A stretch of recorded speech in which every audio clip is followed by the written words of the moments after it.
I want to conclude this hybrid model.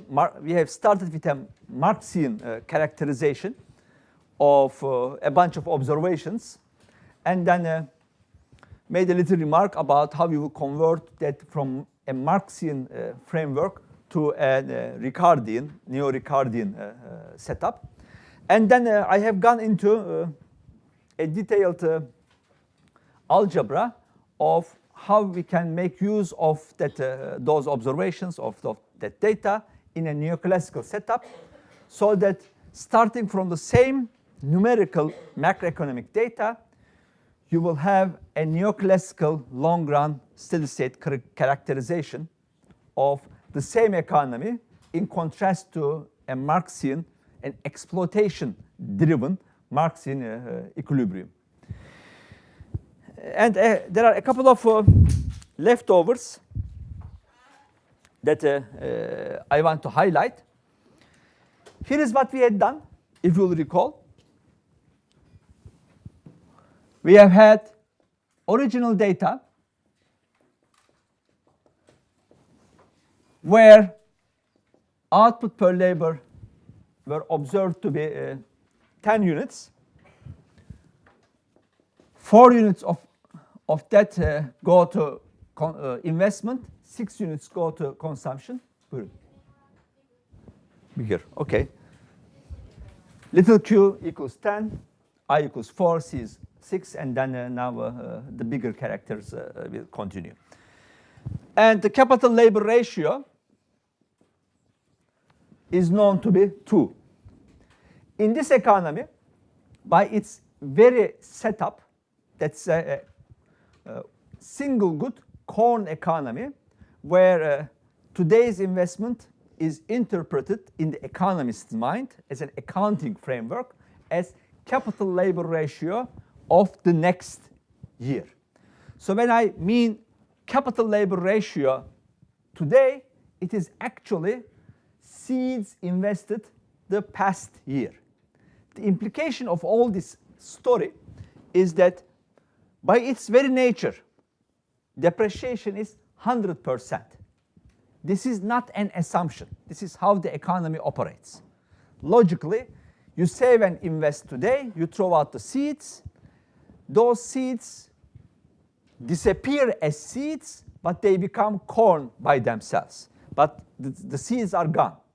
So it is not possible to reuse last year's seeds as seeds. There is no capital accumulation. Capital has to be recreated every year.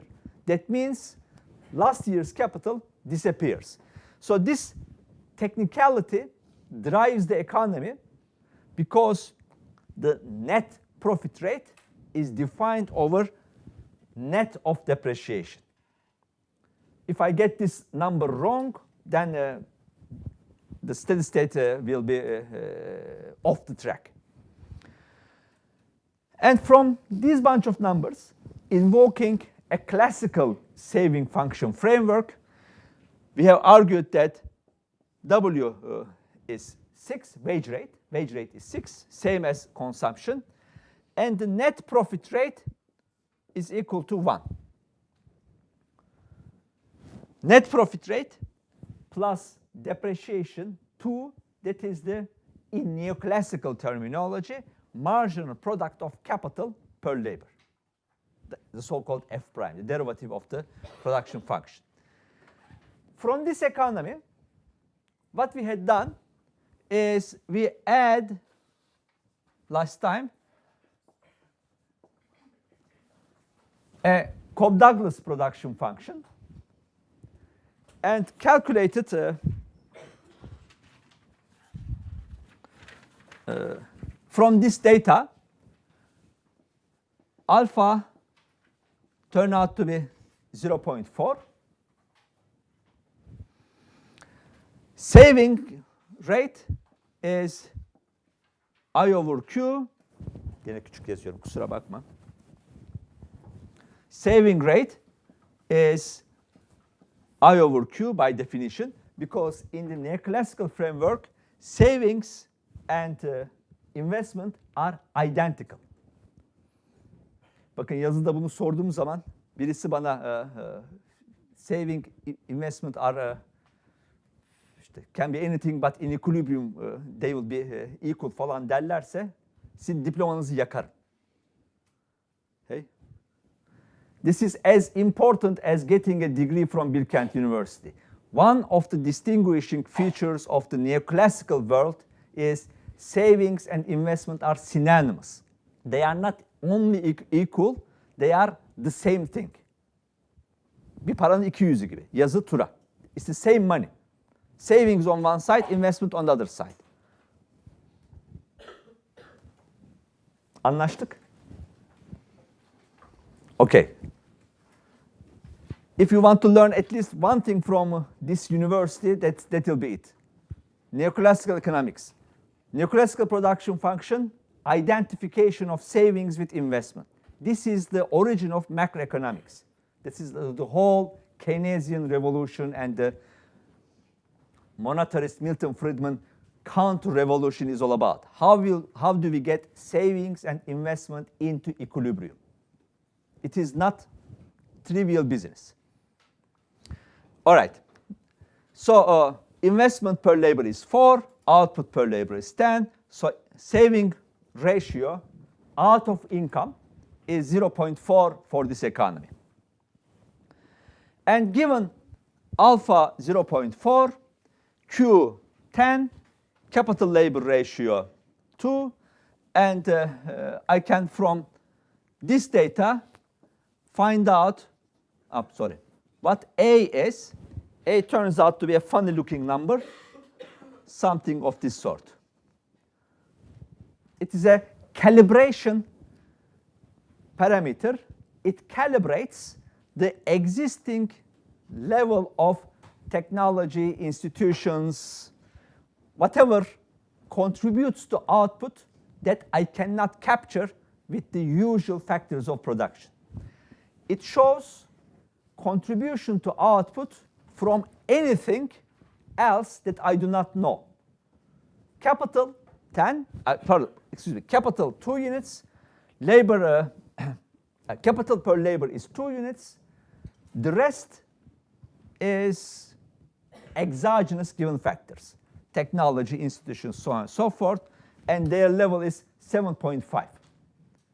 It is like productivity of the factors. But A dot over A is 0. That is, all throughout the history, this number will remain at its technological given level. Technological change, X is 0. From this setup, we made a neoclassical transition to this economy, and we said that capital per labor changes over time according to this distance. S times f of k is investments minus delta k is costs of depreciation per capital. So new investments minus depreciation of capital. If new investments is greater than depreciation costs, then capital increases. If these two are the same, then we are in steady state, nothing changes. I am investing as much as necessary to recover depreciation. And the fact that over here I have made use of an alpha which is 0.4 and a saving rate which is 0.4, meaning that the saving rate is equal to alpha, and alpha, as you are going to prove me in about 40 minutes with a little quiz, is the share of capital from this function. Saving rate is the optimal consumption maximizing saving rate right from the beginning. Share of capital goes to savings. Whatever not saved is consumed and it goes to workers as wages. That is the characterization of per capita consumption maximizing glorious golden rule. There is harmony, there is no exploitation, consumption is maximized, we are in the golden rule. So, but it's from the nature, seeing these two numbers the same, without making any calculation, I know at the back of my mind that in this equilibrium at the steady state, since S is equal to alpha, we must have net profit rate to be 0. Delta is still 1. So the gross profit rate, the marginal product of capital, the first derivative of this production function must be 1, delta. F prime is equal to delta. R disappears. And by equating this thing to each other, that is, we solved for, that is last Wednesday, we solved for the equality of 0.4 saving rate times A, 7.576, this is A, K to the power 0.4, this must be equal to delta K. Delta is 1, I'm writing it for clarity, times K. And if you want, put as many stars on this K as you find it necessary. I'm just going to put 1 star to indicate that it is the optimal steady state capital labor ratio. This capital labor ratio, I observed, is a transitory capital labor ratio. I just looked at the data, saw this, but it is changing over time. How is it changing? It is changing according to this rule. Why is it changing? This is a transitory capital labor ratio. It is not an equilibrium capital labor ratio. It changes over time according to this rule. Why? Why does it change?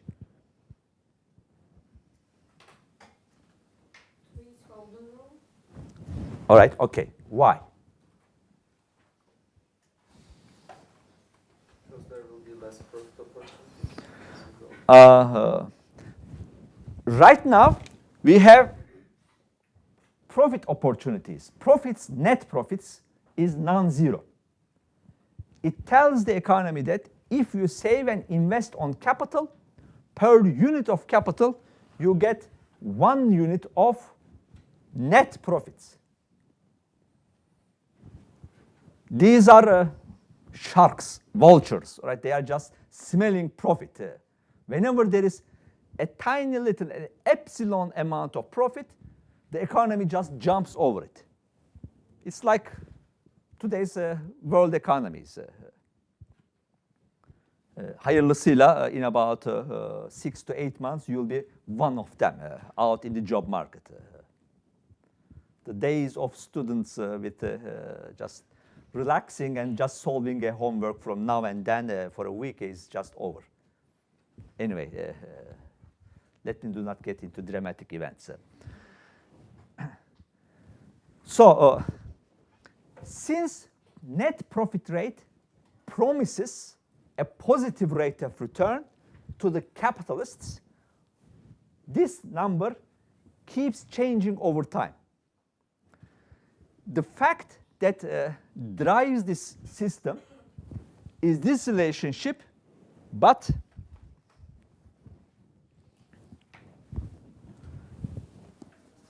where R is equal to F prime capital minus delta. You have to add this relationship to the model.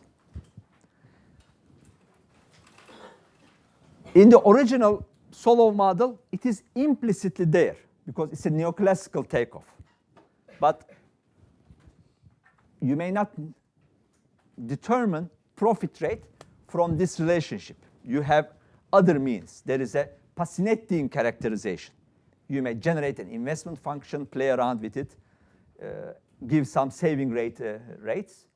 You may generate an entirely different profit rate.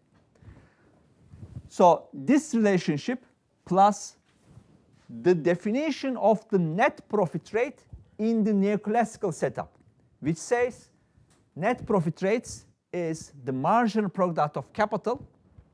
What the hell is it? It is the first derivative of the production function.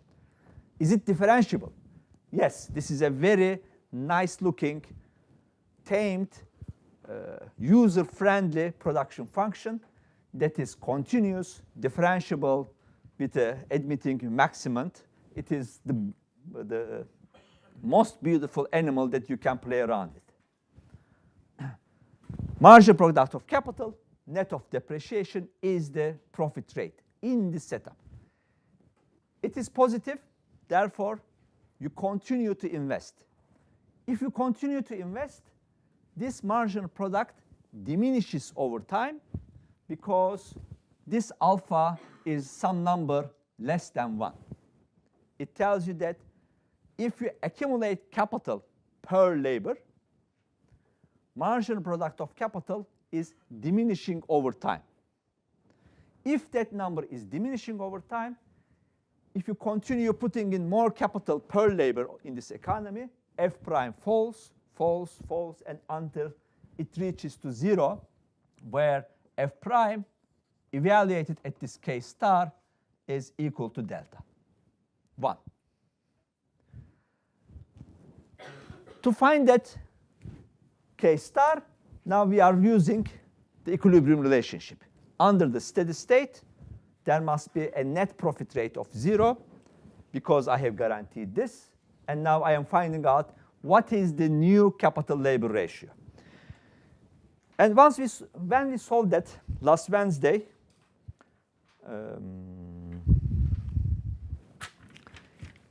this K turned out to be 6.348. And using this 6.308 and finding out Q star, that is 7.56, this is A. K star to the power 0.4. If you plug this number into this equation, you get the numerical value of Q star, which turned out to be 15.867. So we started from an economy producing 10 units using 2 units of capital, applied the neoclassical transition dynamics, and come to a new long-run equilibrium. This was transitory. Our new long-run equilibrium is characterized by these numbers under the steady state. Q star is 15.8667. K star is 6.348. C star can be found out by 1 minus 0.4. That's the saving rate of 15.867. That turns out to be 9.519. Wage rate is equal to C prime. So this is equal to 959. You can also check the wage rate from this relationship.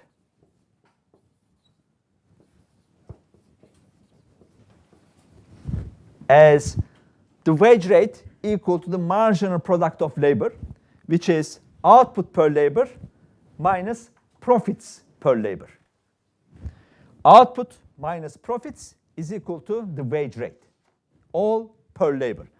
And from here, if you take the production function, put in K, put in A, put in alpha, minus all these, all evaluated at the optimal steady state, this is the derivative, you must get the same number, 9.519. If W is not equal to C, from this calculation, then you made a mistake. Then you go back, you called me during the exam, hocam bir şey yanlış yaptım, then you lose half an hour of your precious time, you'll be in trouble. So, sükunet içinde panik olacaksınız. Just relaxed. After all, it's only a bunch of numbers, but please make your exercises in using your calculators. Please bring calculators. You will not be able to use your telephones due to security reasons. Just a simple calculation, calculator will be enough. Bu Çinlilerin yaptıkları, güneşte çalışan, 4 liraya satılan filan, that will be enough. And we know that in this economy, R is also 0. So just let me restate that. And that's the characterization of the economy. Output has increased, along with it consumption, investment, wages, all increased, and the net profit rate is driven down to 0. Any questions thus far? Any concerns? Now, in your homework, you continued with this story, and I will be just going over it once again and fill in any gaps if necessary. What we shall do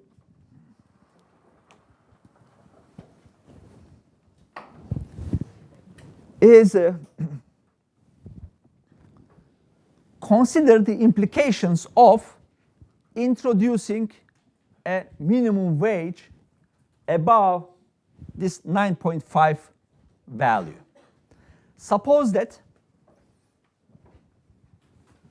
there is I hate using this term, but just it became so much of our jargon that I will do anyway.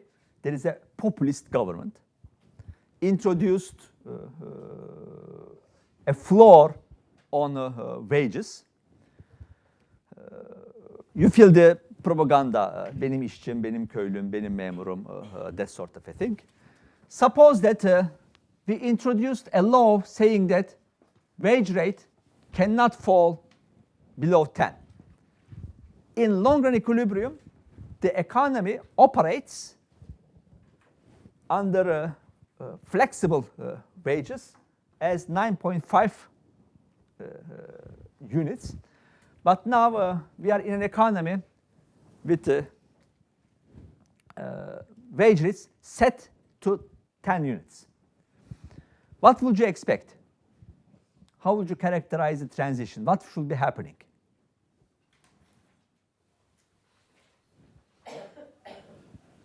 One Monday morning, we woke up.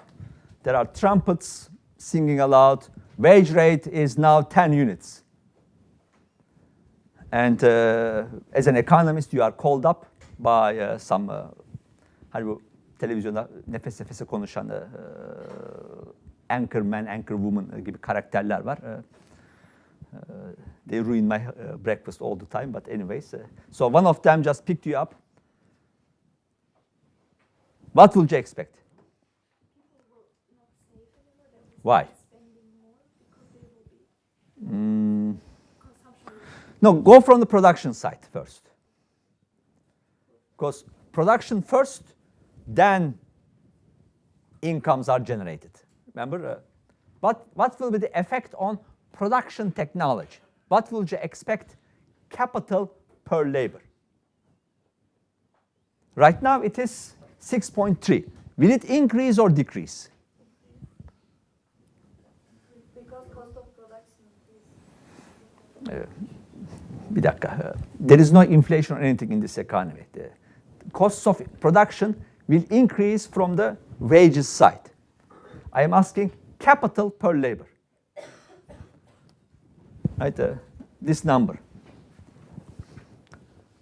Size of the machinery per one tiny guy. This is capital per labor. Cost of labor had increased. Would you expect to use more capital or less capital?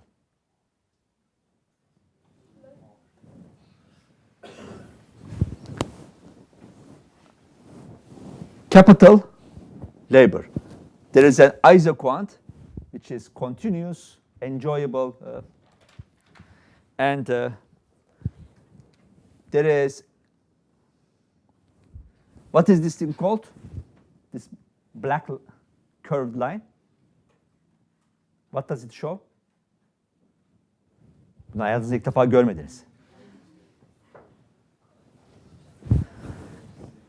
What does this this black line, this curved line show? Yeah, is it so trivial, or aren't you in the mood?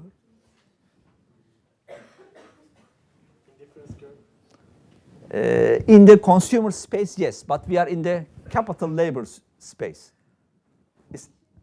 Efendim? Hayır, production frontier dış bükey olan, bu iç bükey. Isoquant.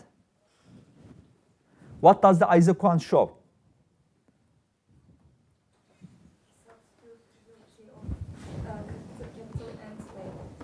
Excellent. It shows the many of choices, substitutability of different combinations of capital per labor that produce the same level of output. So there is a substitution possibility, all of which can produce this level of output using different combinations of capital and labor. And this green line, it's tangent, yeah, I know, but what is called?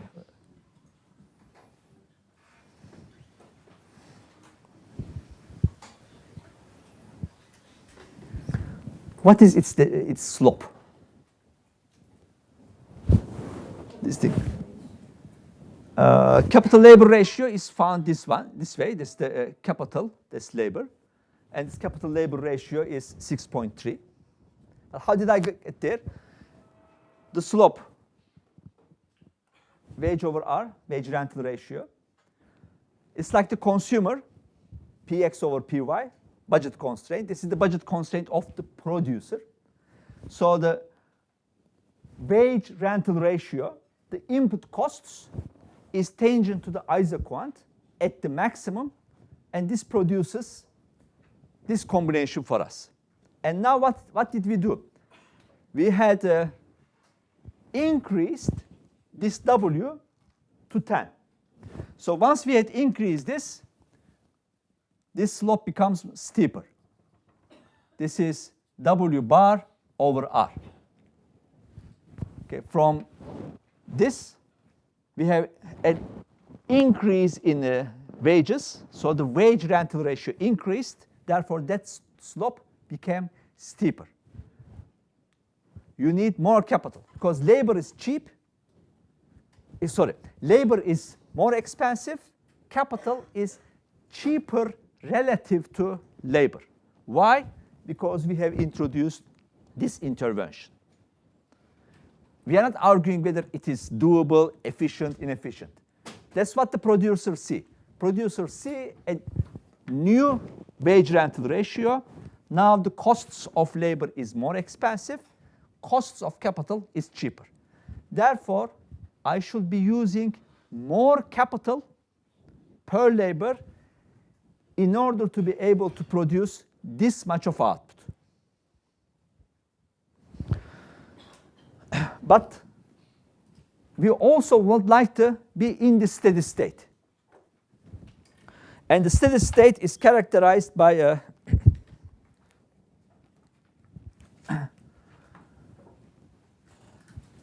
by net profit rate being 0 and capital is generated by savings.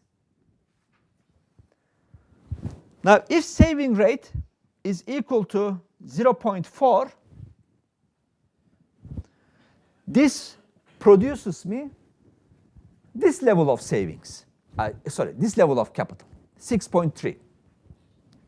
Because I have started from this equation, remember, I have used saving rate, 0.4.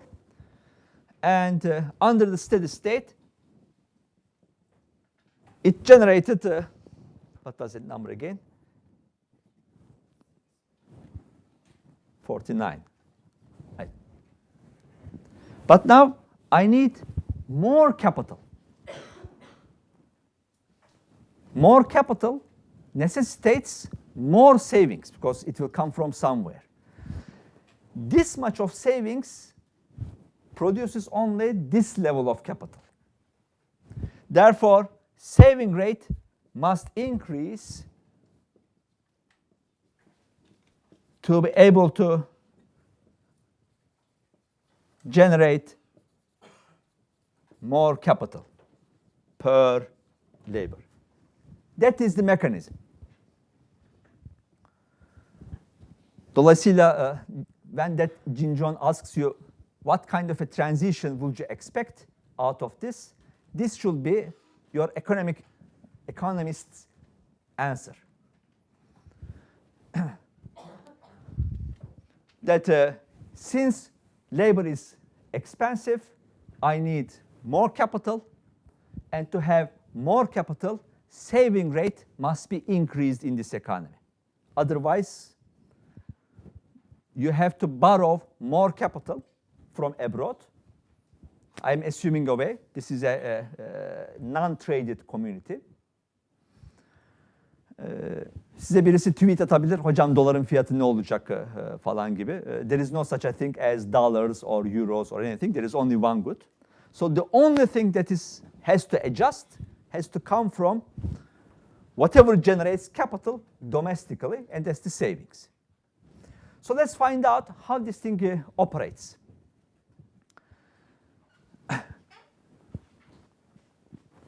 At this wage rate, W bar, I know that this must be true.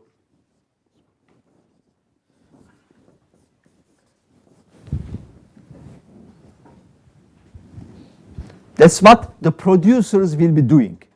The producers will equate the marginal product of labor with the cost of labor. That's what they are doing. The cost of labor is announced as 10. Therefore, 10 will be equated with the production function a k to the power alpha minus k times f prime, which is alpha a k to the power alpha minus 1.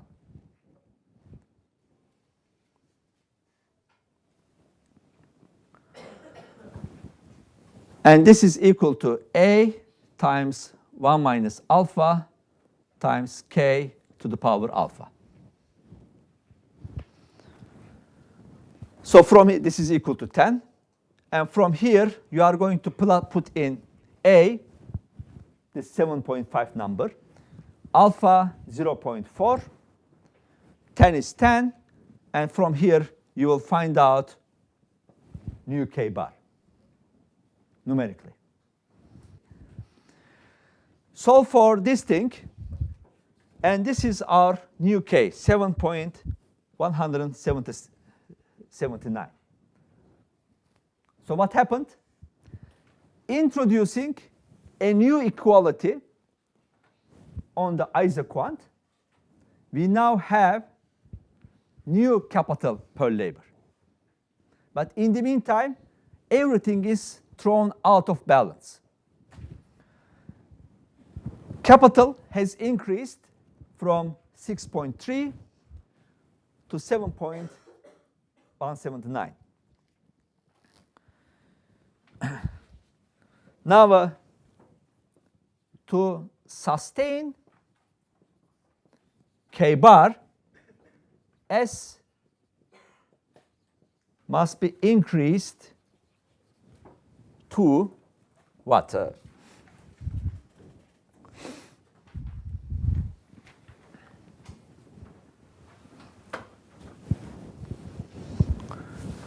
Let me continue from here. To satisfy a new S that I'm going to call S bar times A times K bar to the power alpha must be equal to delta K bar. And you know all the numbers. S bar times 7.576 diyorsunuz ki bir rakamı ezberleyemediniz hocam. Times K 7.179 to the power 0.4 is equal to 1 times 7.179. I have achieved a new steady state. The old steady state, this thing is gone. Because in the old steady state, consumption is maximized, golden rule, nice ideas.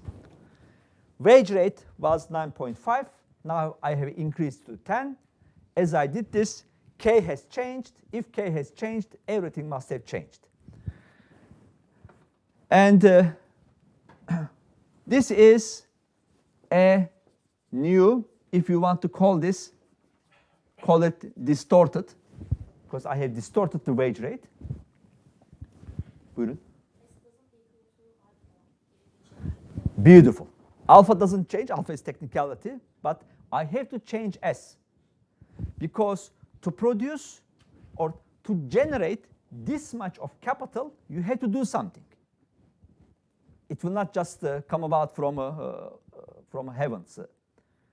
If this were an open economy, you will simply say that this new capital will be coming from abroad. Current account deficit, foreign borrowing, IMF, whatever mechanism you create, that's fine. But this is a closed economy. You have to generate capital investment from inside. Old level of savings, which is equal to alpha, will not sufficient.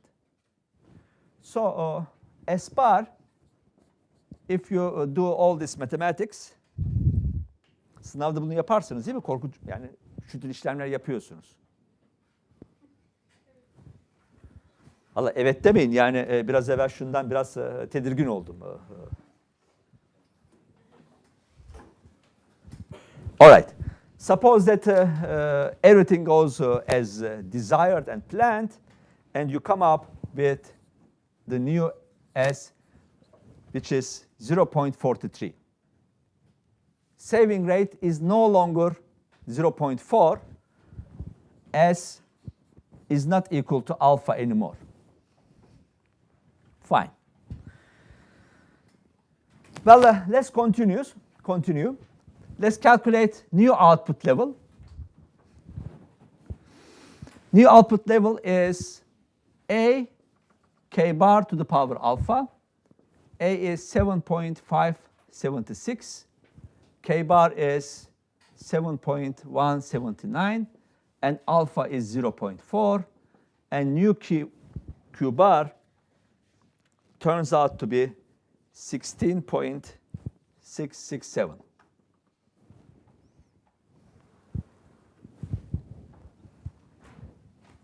What happened? Output has increased. All of a sudden there is growth. Your economy has grown from 15.8 to 16.6. Wages increased, output had increased. Good question. Do we have the same profit rate? Who cares for the profit rate? You have more output per labor. You are a richer economy. Not only richer, you are also earning higher wages. But let's, buyurun. Bir şey. Certainly you save more. You have increased capital. with more capital, you definitely increased output. But see the headlines. Output, remember, we were on a steady state. For centuries, we were just producing this much of output, zero rate of growth. And now this populist government has come, interfered the economy, and output per labor has increased. There is growth. Higher wages, higher growth. Is this desirable?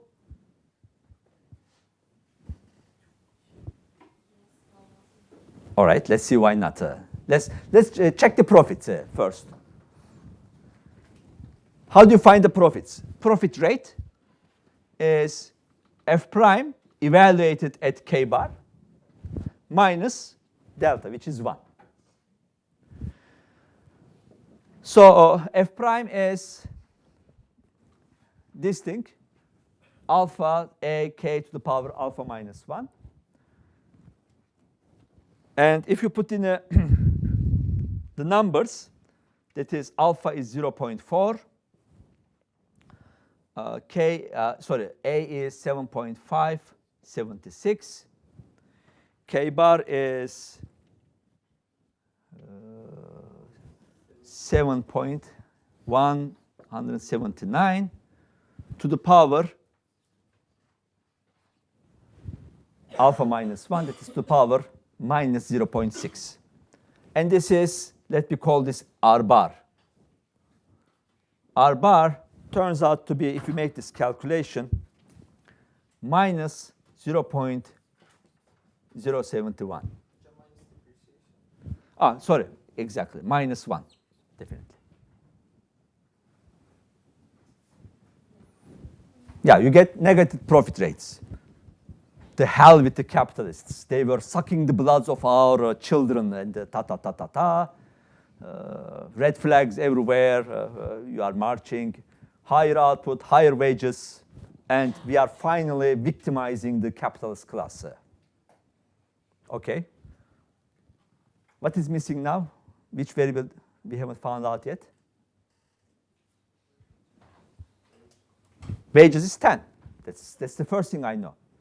What is left? Consumption. Is consumption equal to wages? Haha, no more. S is not equal to alpha. Sorry, lads, this is the rules of the game have changed now.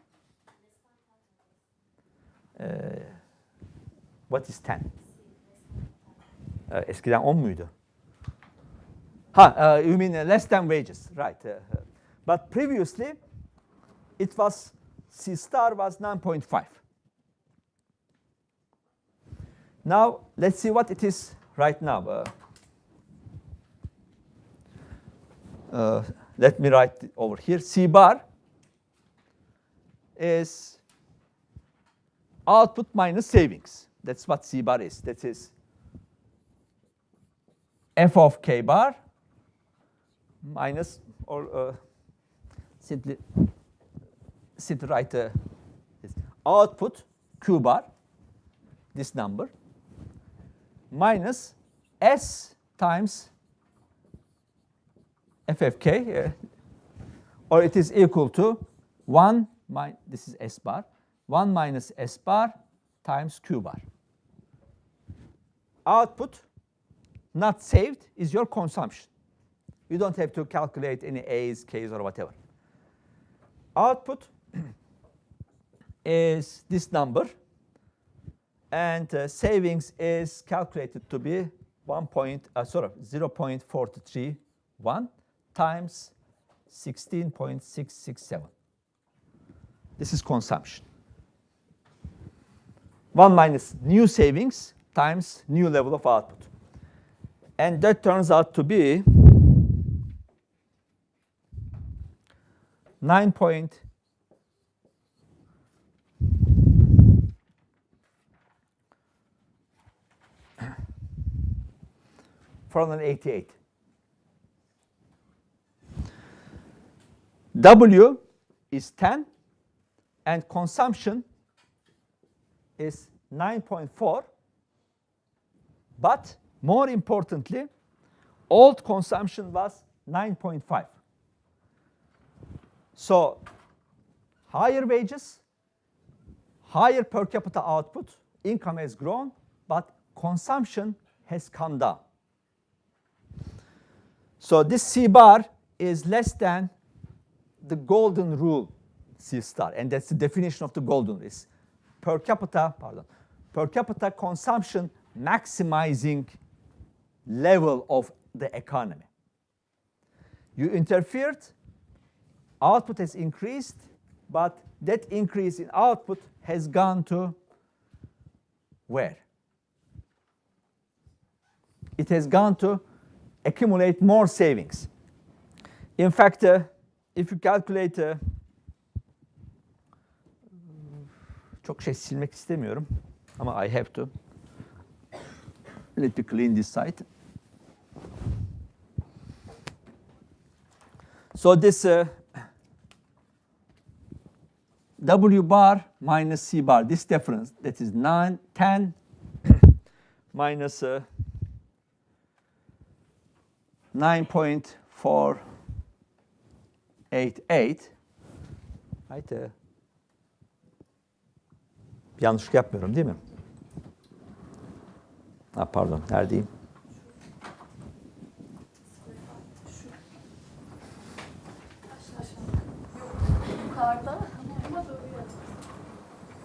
Where is my C bar? Ha, burası C bar. That's C bar. Okay. This thing. Right. 9.488. This is equal to 0.5 something. And this is the extra savings that has to be squeezed from wage incomes. Since the net profit rate has turned into negative, capitalist incomes have fallen as well. And out of the fallen capital incomes, enough savings cannot be generated. Additional savings must be created from wage incomes. Workers earn, but to be able to sustain equilibrium, steady state in this economy, one way or another, their wages must be going to increase savings to generate the necessary amount of higher capital. If these things do not happen, then the economy will not be in equilibrium. Buyurun. If the profits, the wages are lower, what drives the people to still produce? Say it again. What drives people to produce? Profits of the capitalists are lower, so the wages for the consumers. Then what drives them to continue? Well, low. I mean, you like it or not, W is 10. I mean, higher from the point of view of workers, but the question is, why should capitalists agree with this setup? It's low. Police force, whatever, this is your production function. That means you are going to employ workers at 10 and capital at minus 0.07. I do not agree. Well, I do not agree many things in this country as well, right? But that's how I am characterizing the final equilibrium. Of course, it will be painful. It is painful because I have introduced an inefficiency to the market rationality. But paradoxically, it looks like as if things are better. Output is higher, there is growth in this economy, wage rate has increased, but the economy is thrown out of a suboptimal equilibrium. Are you really tired? Will you be able to draw this, the mechanics of this? Should I do it or?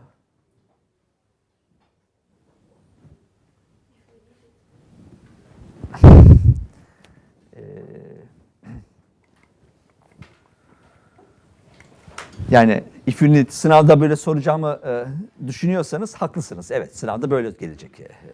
That's why we are gathered here. All right, let me very quickly draw what this thing entails.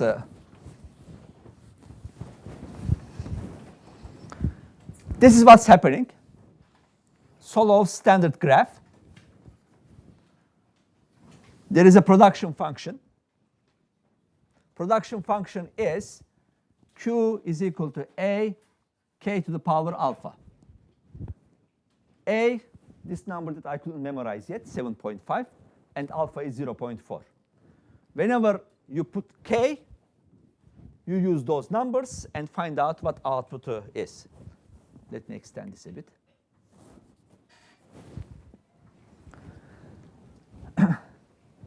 And then we are confronted with a depreciation rate. And this is my delta times K.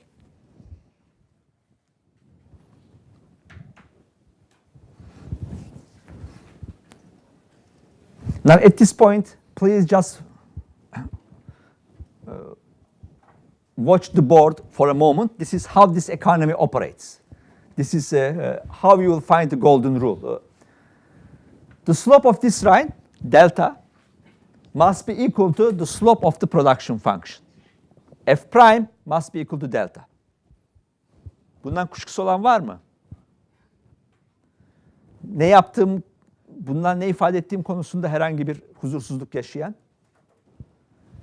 Golden rule says that F prime evaluated at K star, yani one of these K's, must satisfy the property that the derivative of F must be equal to delta, which is 1. So whatever the slope of this thing must be tangent to the production function. Observe, I have not chosen any savings, any S times F of K or anything yet. All I am saying that to maximize consumption, I have to equate this slope with the slope of the production function. And if you can do this right, you can see that when these are slope, this gap is the maximum. So suppose that this is my F prime.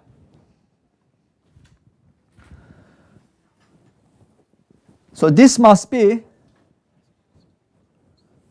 the capital labor ratio, this thing, the old capital labor ratio, 6.3 that was satisfying in this economy. That's how I got this number. This is 6.348.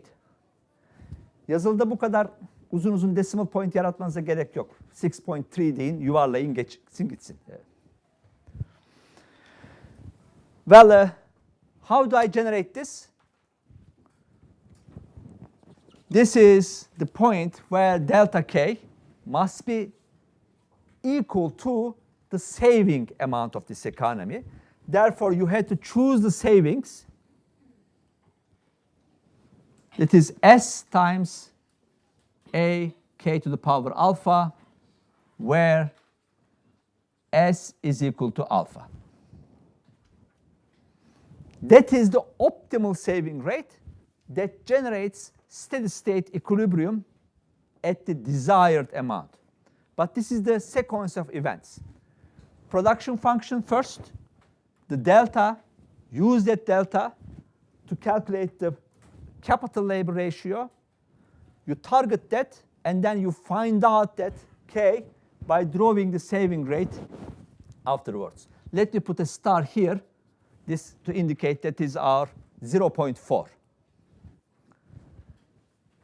We were happily at steady state with 0 rate of growth. And as you will recall, we were extending this line to here. And this is the amount Q star. Q star was 15.8. The slope of this thing is equal to R plus delta, where R was 0.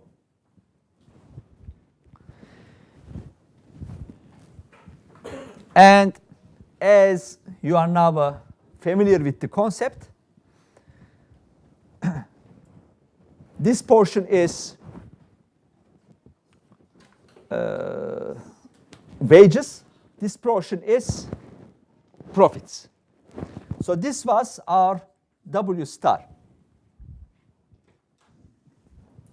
which Can you explain the logic between wages and profits being on the y-axis? How did you know that the wages in the sub-section and the profits are down? if you put here point label points A, B, and C, the slope of this line, opposite side, adjacent side. Remember that exercise. And the slope is R. This is capital. R times K, opposite side, becomes profits. That was the logic here. It must be in your notes. Good. We said there's the green line between A and the investment function is consumption, so they are parallel. It's easier to see each other. Say it again. This part? Vertical one, Yes. This is consumption. and it equals the wage. This So is- they are parallel. They must be the same. Easier to see. Excuse my drawing, it is not the same, I know, but that must be the same. This is C, this is W, and this must be equal to C star. Whatever this magnitude, whatever, 9.5 was it? Yes, it is this part. So in this economy, this is 9.5, this is savings, the rest, and total output is 16.6, 16.667. This was our characterization. Now what did we do? We introduced higher wages.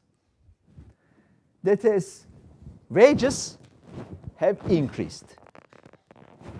Suppose that wages had increased to 10. This is 9.5, that number.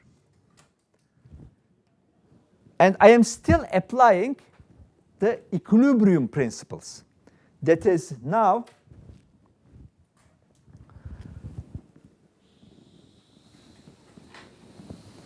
this is our new equilibrium. Just like I obtained these old wages with a tangency to the production function, I must have higher wages to a new tangency. Q star is this number, 15.867. This is my Q star. Sorry, thank you. Is everyone familiar with this geometric miracle that I am just displaying on board? Old tangency, new tangency. The intersection of the old tangent gives me 9.5 wages. Now I force my wages up. After all these adjustments, now we are right up to there. So here, this is my K bar. Higher capital. How much? This thing, right? 7.179. Capital has increased. And output is now a Q bar, which is this 16 number. How will it happen? Well, it can happen only if this saving rate, rather than being tangent on the delta K, that's my depreciation. This is the old steady state. And new steady state is right over here.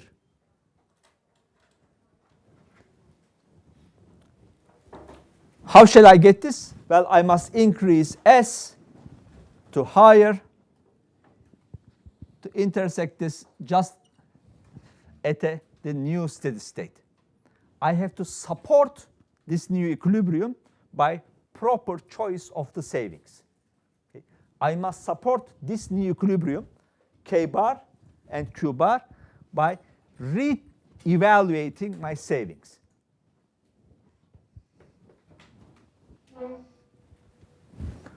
So this is our S bar times A, K to the power alpha line, where S bar is this 0.43 something. So saving rate had increased.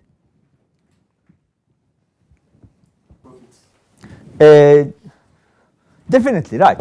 This was wages and this was profits. And now this is our wages and this is our profits.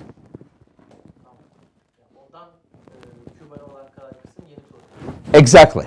The new profits are from 10 to Q bar. But due to curvature of this thing, they are less than what they were before because the profit rate turned negative. This is new amount of savings, S bar. It generates this much of capital. Therefore, I go up to the production function. This is my output level. So this is the level of savings. This is the level of output. So this is our new C bar. And this we found out to be 9.488. This C bar is less than this. This must be C star, C star. C star was this much. And now C bar is this. Wages are 10, but this is less. So this magnitude is less than the amount of wages.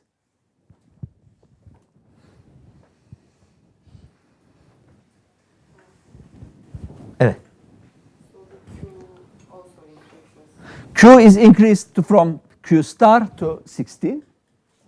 It is from, this was our old production point with K star, 15.8. And this is our new production point with K bar. And this is 16 points. Output has increased. Savings has increased. Wages increased. Consumption fell. And the profit rate fell.